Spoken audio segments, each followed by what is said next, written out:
Assalamualaikum warahmatullahi wabarakatuh. Terima kasih kepada teman-teman dan adik-adik yang sudah menyempatkan waktunya untuk menyimak pembahasan matematika kelas 7 di semester 2, yaitu bab perbandingan matematika. Di sini saya tampilkan superhero Ant-Man ketika dia mengecil dan ketika dia membesar. Proses mengecil dan membesarnya Ant-Man itu menggunakan konsep perbandingan ya. Banyak hal dan banyak manfaat dalam kehidupan sehari-hari dengan menerapkan konsep perbandingan. Apa saja sih? Adanya konsep perbandingan ini kita bisa membuat miniatur suatu benda. Nah, salah satunya adalah miniatur bus ya. Di sini busnya bus Indonesia. Jadi kita bisa membawa bus ke dalam rumah kita, tapi dalam bentuk miniatur. Tentunya dalam membuat miniatur itu tidak hanya sebatas kecil, tapi harus memiliki proporsi yang sama. Maka dari itu dalam pembuatan miniatur suatu benda itu menggunakan konsep perbandingan ya. Nah, selain pembuatan miniatur, ada juga pembuatan maket ya. Di sini adalah maket sebuah gedung atau sebuah perusahaan ya, di mana biasanya para arsitektur itu merancang maketnya ya. Dalam pembuatan maketnya pun tidak sembarangan. Arsitek tersebut menggunakan skala atau perbandingan ya. Nah, kemudian dalam hal peta ya. Peta merupakan hal yang sangat bermanfaat dalam kehidupan kita ya. Bayangkan kalau tidak ada peta, kita tidak tahu ya daerah-daerah di luar daerah kita ya. Dalam pembuatan peta itu menggunakan skala yang berbeda-beda ya, di mana nanti kalian akan belajar cara membaca skala, dan itu pun sudah dipelajari ya ketika SD, dan di sini akan lebih diperdalam kembali. Yang berikutnya itu adalah dalam pembuatan sambal. Ya, betul, sambal itu enak ya, tapi tidak semua orang bisa membuat sambal yang enak.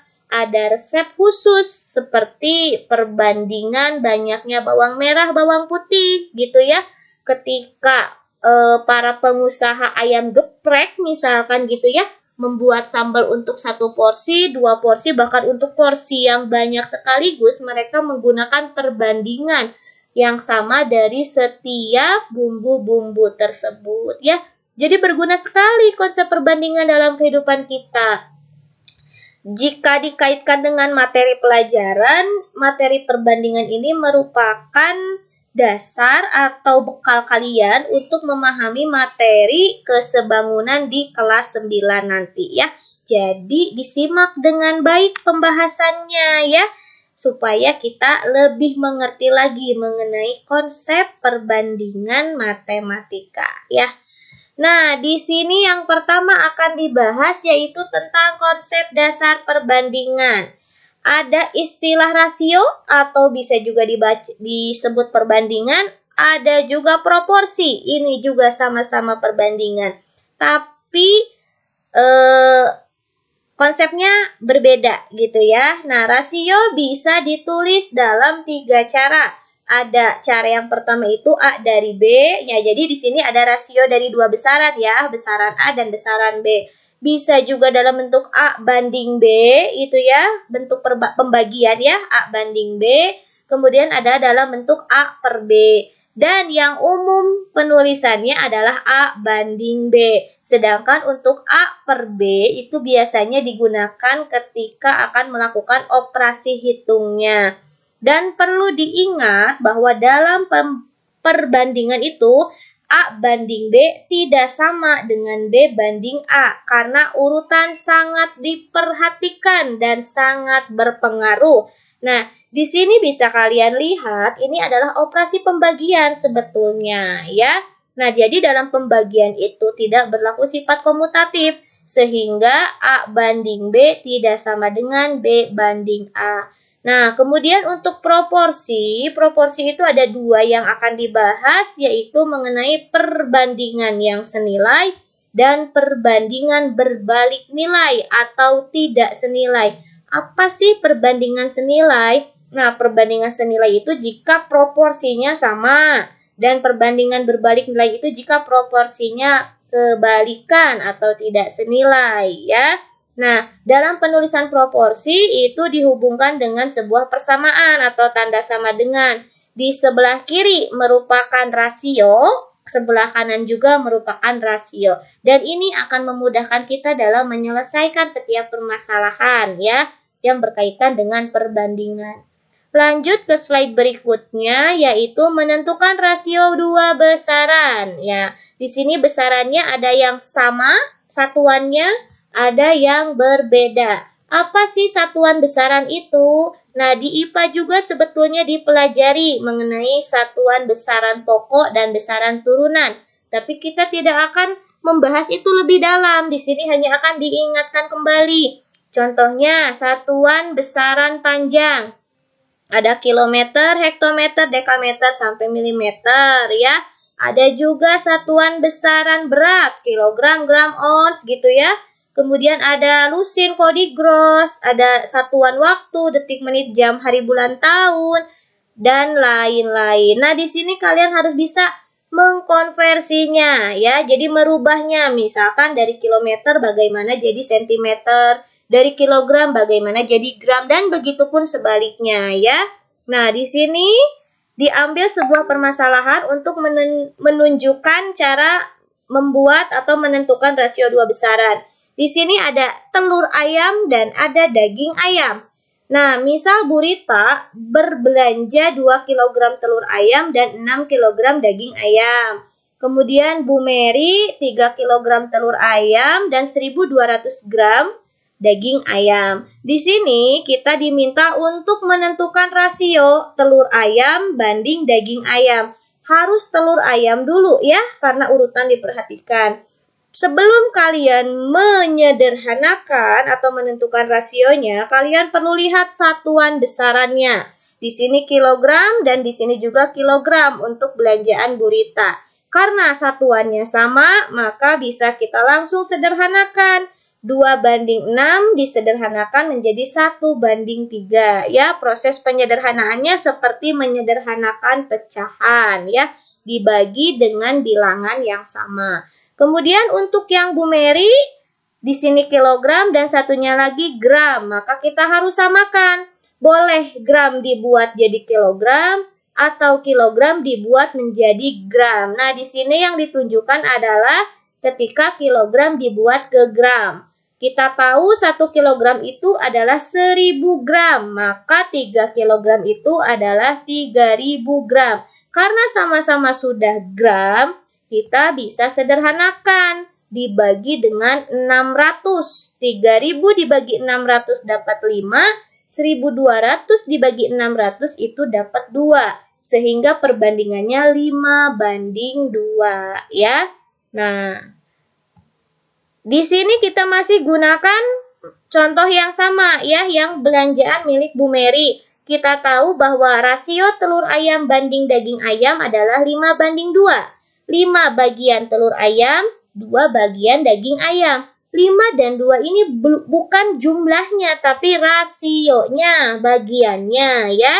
Nah, di sini tadi ya ditanya telur ayam banding daging ayam itu 5:2. Nah, bagaimana kalau daging ayam banding telur ayam? Ditulis saja daging ayam kita sudah tahu bagiannya 2, telur ayam itu 5, jadi 2:5. Kemudian daging ayam banding seluruh belanjaan. Daging ayamnya itu 2, seluruh belanjaan itu 7. Dari mana 7? Karena ditanya seluruh, maka rasionya juga bagiannya pun harus dijumlahkan. 5 tambah 2 jadinya 7. Kemudian kalau ditanya telur ayam banding seluruh belanjaan, maka 5:7. Kemudian jika seluruh belanjaan banding selisih telur dan daging. Nah, seluruh belanjaan itu 7 dan selisihnya 3. Dari mana itu 3? Selisih itu adalah perbedaan ya antara bagian daging dan bagian telur ya. Jadi 5 kurangi 2 itu 3 sehingga rasionya 7:3. Oke, mudah kan? Ya, kalian tinggal melihat urutannya, kemudian kalian tuliskan ya. Kalau masih bisa disederhanakan harus sampai sederhana ya, karena rasio itu sudah dalam bentuk paling sederhana. Karena berhubung di sini sudah tidak ada yang bisa disederhanakan lagi, ya sudah tidak disederhanakan ya. Mudah kan ya dalam menentukan rasio 2 besaran? Begitupun nanti jika 3 besaran ya. Di sini dibatasi aja jadi 2 besaran saja. Nah, kemudian di sini kita akan menyelesaikan masalah perbandingan menggunakan konsep proporsi. Nah, di sini ada si ganteng Aldebaran ya. Nah, seperti ini nih awalnya tuh gini. Nah, ini misalkan ya, ini awalnya tuh seperti ini Aldebaran itu ya. Kalau kita perkecil lebarnya jadi gepeng begini ya. Gak proporsi, ini pun sama ketika diperbesar panjangnya ya, tingginya gitu jadi tidak proporsi. Nah, kalau ini kita perbesar dari sisi panjang dan sisi lebarnya, maka akan tetap ya, tuh. Sama ya, jadi proporsi itu seperti ini ya. Yang foto ini yang ditunjukkan sama kursor dengan yang ini itu memiliki proporsi yang sama karena bagian panjang atau setiap ukuran dari foto yang pertama itu diperbesar dengan proporsi yang sama. Seperti itu ya, gitu. Nah, di sini kita akan bahas contoh soalnya ya, konsepnya. Kita tinggalkan dulu Aldebaran ya. Nah, di sini misalkan ada ukuran foto ke-1 ukurannya 2x3, ukuran foto kedua 3x4, ukuran foto ketiga 4x6. Nah, ini biasanya ukuran foto yang sering diminta ya, baik itu untuk di rapot, untuk melamar pekerjaan, atau surat nikah, dan yang lain-lainnya ya. Nah, di sini kita akan tentukan rasionya ya, panjang dan lebarnya. Rasio ukuran foto pertama itu 2:3, ukuran foto kedua 3:4, ukuran foto ketiga 4:6. Nah, di sini ada yang belum sederhana ya. Di sini adalah yang 4:6 karena masih bisa dibagi dengan 2.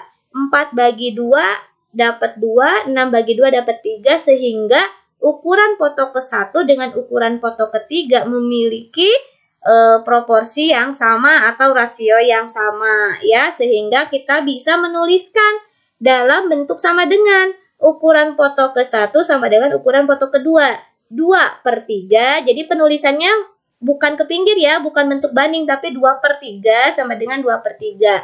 Nah, inilah penulisan proporsi ya. Ini cara penulisan proporsinya. Kemudian kita akan lanjut ke cara menentukan yang ditanyakan dalam soal menggunakan konsep proporsi. Di sini ada Adit dan Denis ya. Mereka adalah teman baik. Rasio berat badan mereka adalah 3:4. Jika berat badan Denis adalah 32 kg, berapakah berat badan Adit? Nah, di sini kalian harus tahu dulu apa saja yang diketahui. Di sini diketahuinya ada 3:4 dan ada 32 kg.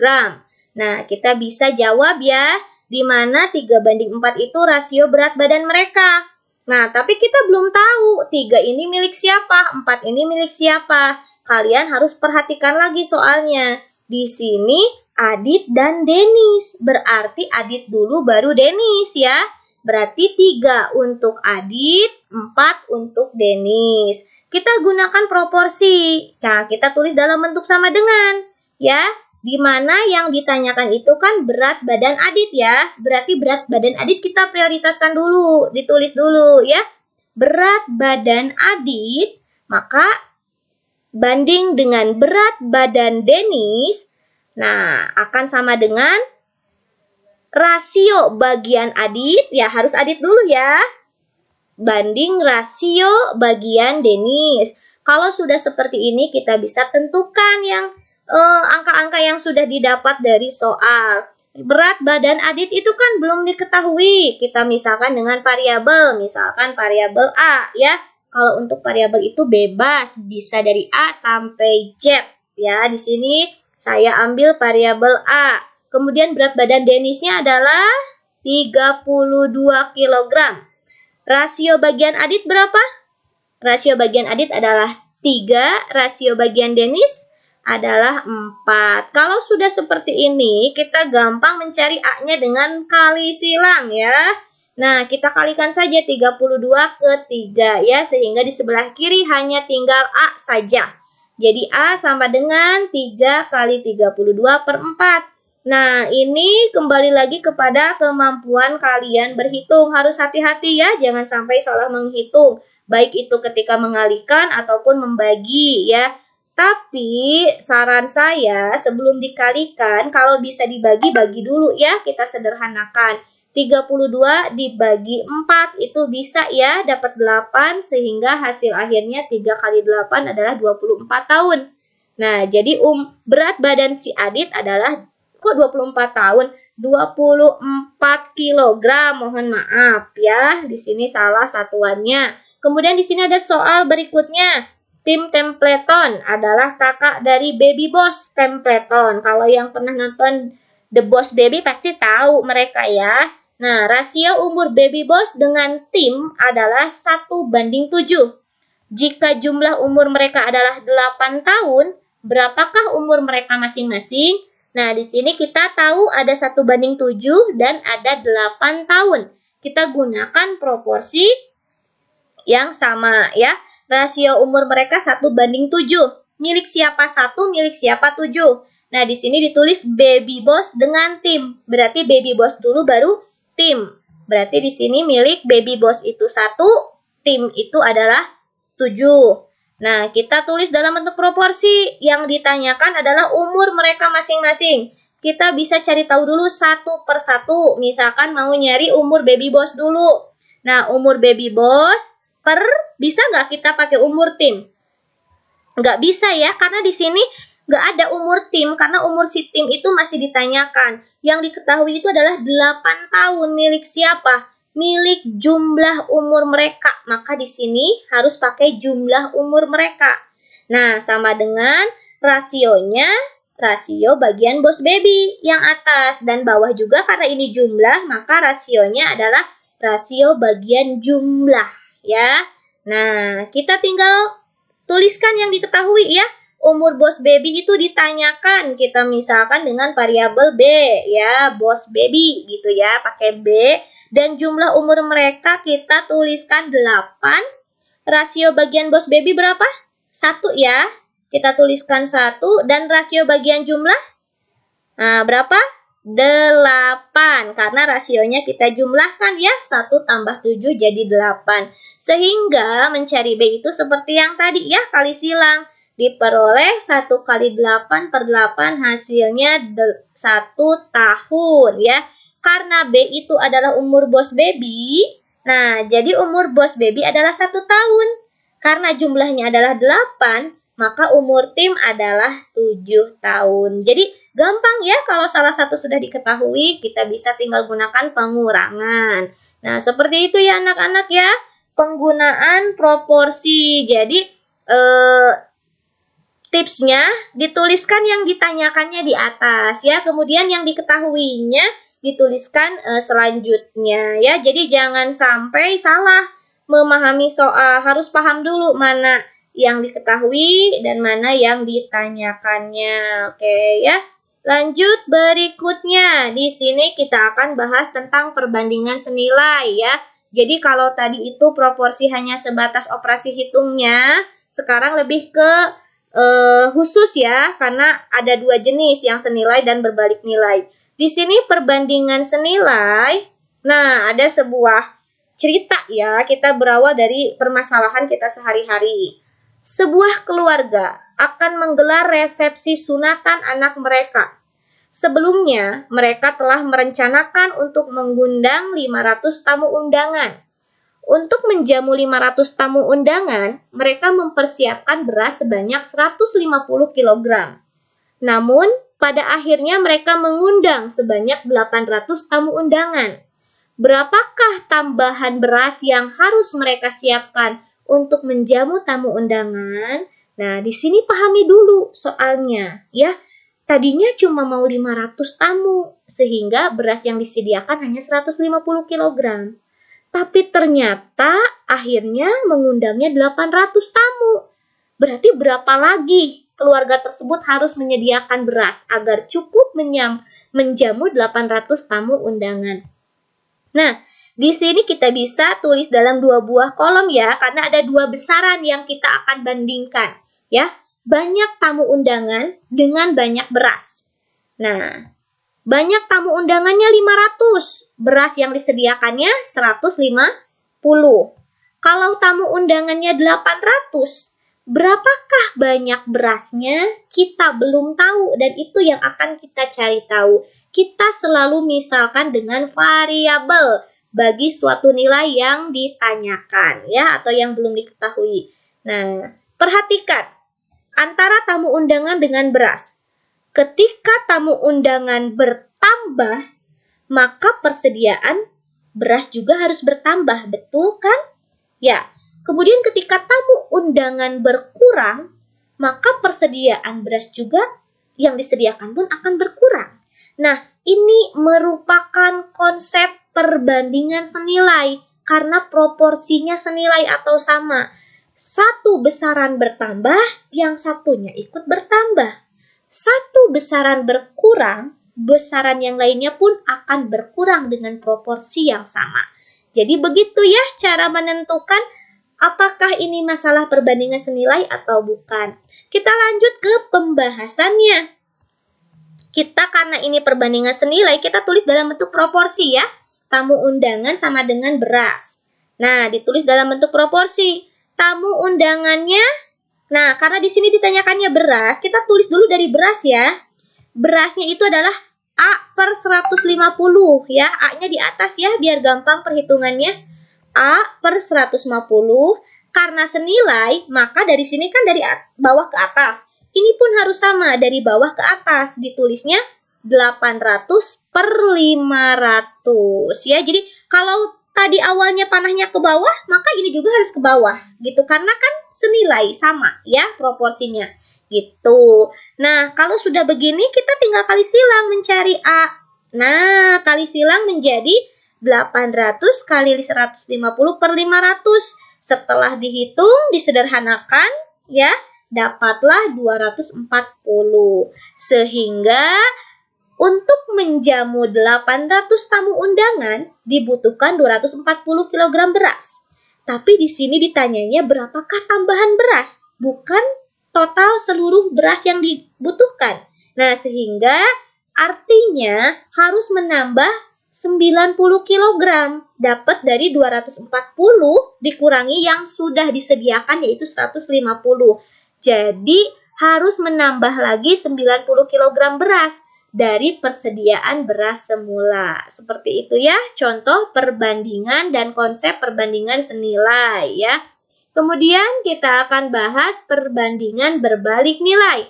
Nah, di sini misalkan ternak kambing ya, si sound the sheep ini.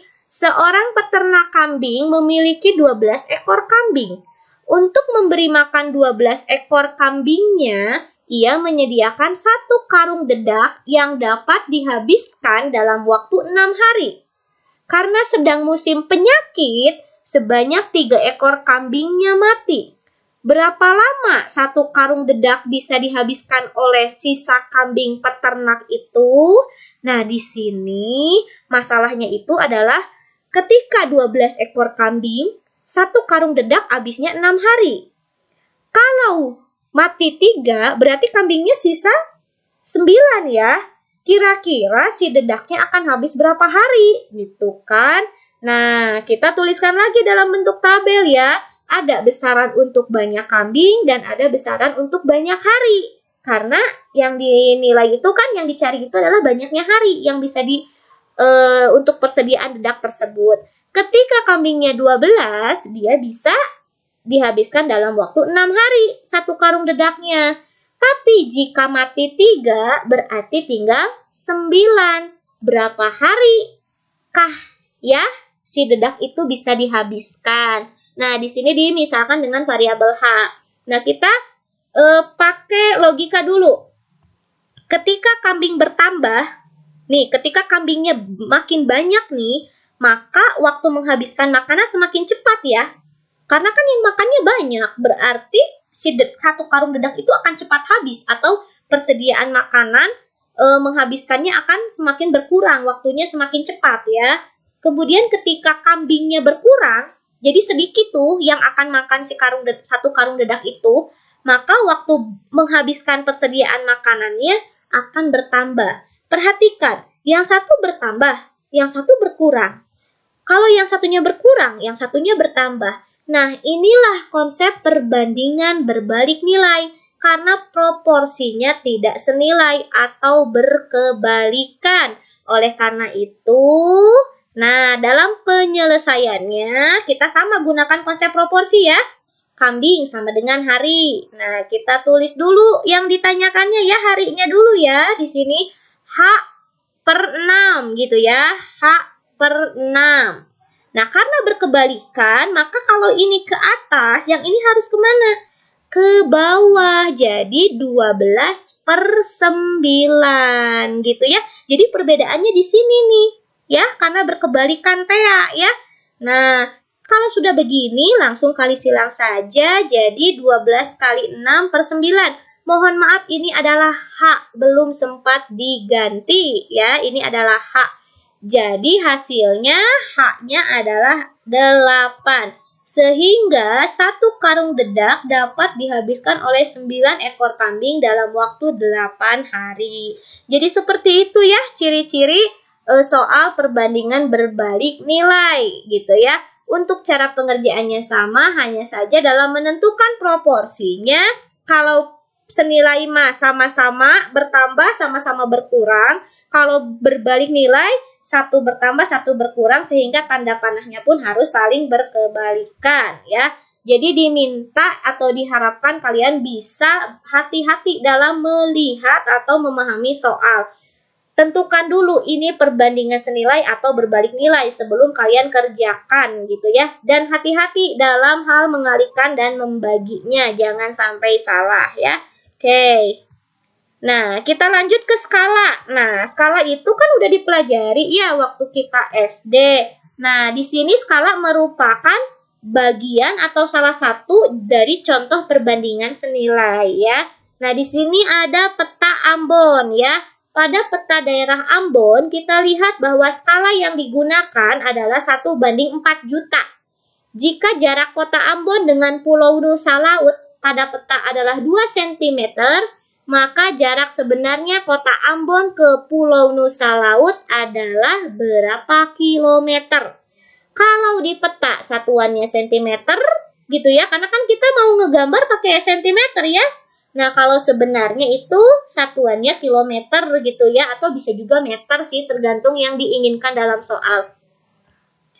Nah, skala itu kan ukuran pada peta banding ukuran sebenarnya gitu ya, membandingkan ukuran pada peta banding ukuran sebenarnya. Tapi tidak harus selalu dalam bentuk peta ya. Bisa tadi ketika membuat miniatur benda gitu ya, membuat bangunan, miniatur bus yang lainnya gitu ya. Yang pasti ini maksudnya ukuran pada peta itu adalah pada modelnya gitu ya, dan ini adalah aslinya. Di peta ini, nah kalau kita singkat skala itu dengan S, ukuran pada peta itu JP atau jarak peta, ukuran sebenarnya itu adalah JS gitu ya. Jadi rumus dari skala itu adalah JP banding JS. Nah, di sini kita bisa lihat skalanya itu 1/4 juta ya. Nah, skalanya itu 1/4 juta.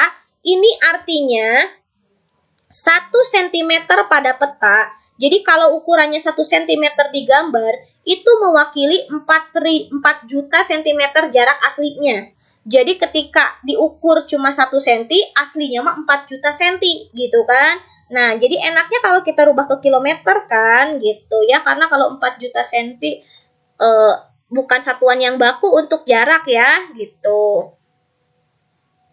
Nah, di sini kalian bisa menurunkan nih. Kalau di sini kan ditanyanya skala ya. Bagaimana kalau ditanyanya jarak pada peta? Bagaimana kalau ditanyanya jarak pada sebenarnya? Kita bisa gunakan segitiga ini untuk menghafal rumusnya. Nah, kita tuliskan dulu skala itu JP per JS. Jadi atas per bawah gitu ya. Kalau ke pinggir kali, kalau atas bawah bagi. Sehingga ketika dicari skala, lihat skalanya skala itu berarti JP per JS ya.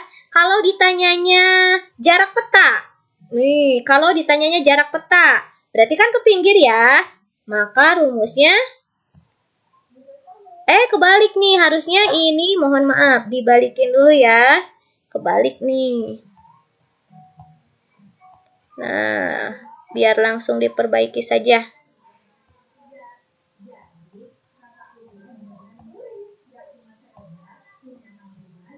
Nah, gitu ya.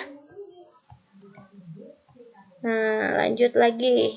Mohon maaf ya, agak terkendala ya.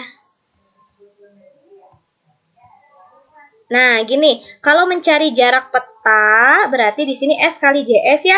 Tuh, kalau mencari jarak sebenarnya, berarti JP per S gitu. Nah, sekarang di soal ini yang ditanya itu adalah jarak sebenarnya. Maka kita gunakan jarak sebenarnya, yaitu JP per S. JP-nya berapa? Jarak pada petanya adalah 2 cm dan skalanya itu 1/4 juta. Nah, kalau seperti ini kita tidak bisa langsung 2 dibagi 4 ya. Karena kan di bawahnya masih dalam bentuk perbandingan. Kita bisa selesaikan dengan mengubah pembagian menjadi perkalian ya. Jadi 2 kali dibalik, kalau tadi 1/4 juta, sekarang jadi 4 juta per 1 gitu ya. Jadi jangan sampai salah ya. Ini adalah konsep merubah pembagian jadi perkalian. Itu dipelajari di SD. Jadi ini hasilnya 8 juta cm. Atau kita rubah ke kilometer dibagi 100.000 ya. Dari cm ke kilometer naik tangganya 5. Jadi dibagi 100.000 hasilnya jadi 80 km. Jadi jarak sebenarnya Kota Ambon ke Pulau Nusa adalah 80 km gitu ya. Nah, di sini juga dikasih soal. Nah, ini ditulis lagi ya di sini rumusnya supaya tidak kita balik ke slide berikutnya. Nah, di sini misalkan sebuah pesawat terbang dengan panjang badan 20 meter. Jadi pesawat terbang aslinya nih 20 meter akan dibuat miniaturnya. Jika pembuatan miniatur pesawat terbang tersebut menggunakan skala 1/100, berapakah ukuran miniatur panjang badan pesawat tersebut? Ya, oke, di sini ditanya ukuran miniatur, berarti kita pakai jarak pada peta. Aduh, ini kebalik lagi. Nah, kita balikin dulu ya. Ini ke sini. Nah, oke. Nah, maka kita gunakan rumus ukuran miniatur atau jarak petanya ya. Nah, di sini si jarak sebenarnya itu kan ukuran sebenarnya itu 20 meter ya. Kita rubah dulu ke cm, turun 2, jadi dikali 100, jadinya 2000 cm. Nah, di sini JP itu S kali JS. S itu kan skalanya 1/100 ya, karena 1/100 kita tulis dalam bentuk per. 1/100 kali 2000 hasilnya adalah 20 cm. Jadi ukuran panjang badan miniatur pesawat terbang adalah 20 cm. Kemudian ada soal lagi. Nah, misalkan sebuah gedung memiliki tinggi 18 meter. Dibuat miniaturnya dengan ukuran tinggi 9 cm. Berapa skala yang digunakan? Di sini yang ditanya adalah skala, maka kita gunakan skala ya, JP per JS. Di sini JP-nya itu, ukuran petanya itu 9 cm, ukuran aslinya itu 18 cm. Nah, si meternya kita rubah dulu ke cm ya, dikali 100 jadi 1800 cm. JP per JS sehingga 9 cm per 1800 cm bisa dibagi 9 semuanya ya. Dapat 1, dapat 200, sehingga skalanya itu adalah 1/200. Oke, itu saja ya pembahasan tentang perbandingan di matematika kelas 7 semester 2. Semoga membantu kalian ya, lebih mudah lagi memahami matematika. Bagi yang suka, bagi yang merasa senang dengan pembahasan kita kali ini, jangan lupa di subscribe ya dan di like, terus aktifkan tombol loncengnya supaya jika ada updatean terbaru ya, video yang diupload terbaru tidak ketinggalan. Oke, itu saja, kurang lebihnya mohon maaf ya. Kalau ada koreksi-koreksi boleh disampaikan di kolom komentar. Itu saja, saya akhiri dengan wassalamualaikum warahmatullahi wabarakatuh.